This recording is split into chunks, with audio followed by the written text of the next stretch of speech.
Сегодня мы с вами у Киеве и хотим дознаться у местных жихаров и жихарок, что они думают теперь про Беларусь и белорусов. Не дуже позитивно. Чому?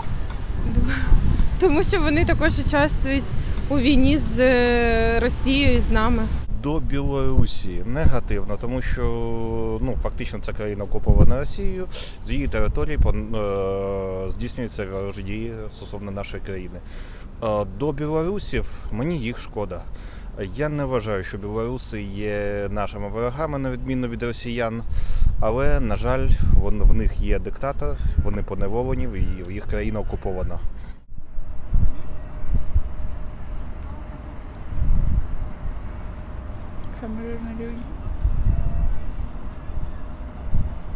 Якщо раніше нейтрально, то зараз нейтрально і знаку мінус.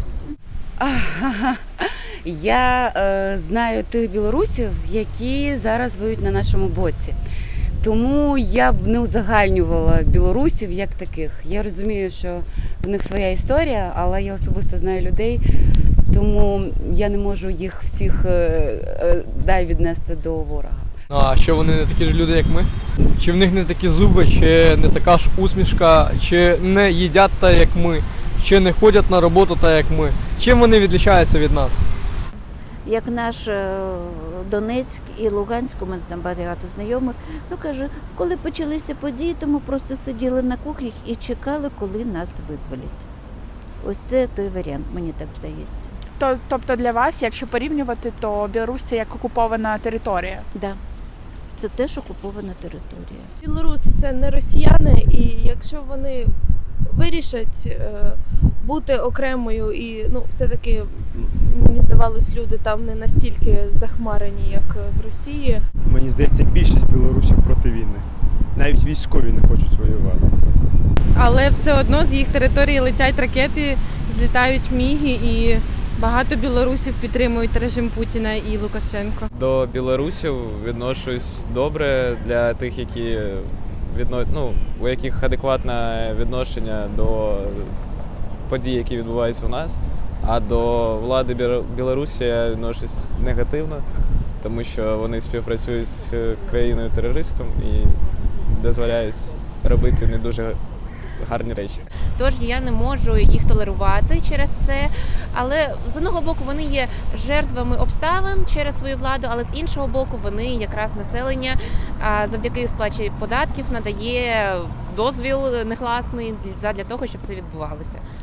До білорусів безпосередньо, напевне, що відповідно до того, що це за білоруси. В принципі, у 2020 році вони показали, що вони досить адекватно налаштовані громадяни і показали свою революційність з приводу Лукашенко. Але зараз, я так думаю, що там працює пропаганда і деякі білоруси можуть підвергатися цьому. Білорусів за їх, я розумію, ментальність у них така, що вони не можуть вийти так, як ми ось на Майдан виходили.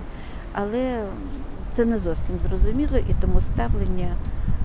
Росіяни привели свого президента, а ці, виходить, підтримують. Скажіть, будь ласка, може ви чули щось про білорусів, які тепер воюють на боці України? Ні, не чула. Так, знаємо. Ми знаємо, що полк такі Костуся є. Калиновського. Такі є, класно. Особисто знаю багатьох білорусів, які свідомі, БЧБ і все тому подібне. Знаю хлопців з батальйону Костуся Калиновського і як волонтерка допомагала їм, тому я знаю, що в Білорусі багато тих, хто бореться за свою свободу. І я сподіваюся, що їм вистачить сили натхнення. Живе Білорусь! А так, я чула про них, я їх дуже поважаю, це дуже шляхетний вчинок. І це дійсно заслуговує поваги, що вони змогли стати на наш бік, воювати за нас, але це теж не відміняє того, що відбувається зараз саме з країною і їхньою владою. Але ось так, те, що бачиш по телевізору, це люди, це дійсно, це люди, це патріоти не тільки своєї країни, але і як люди вони просто люди.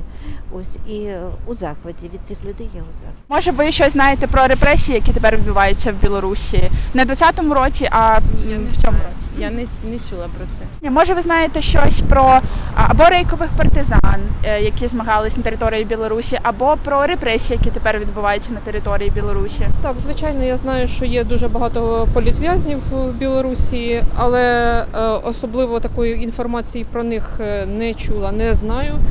І для мене ці рейкові партизани дещо міф поки що. Я не бачу їх там якоїсь конкретної такої діяльності. Можливо, пізніше ми дізнаємось про них більше.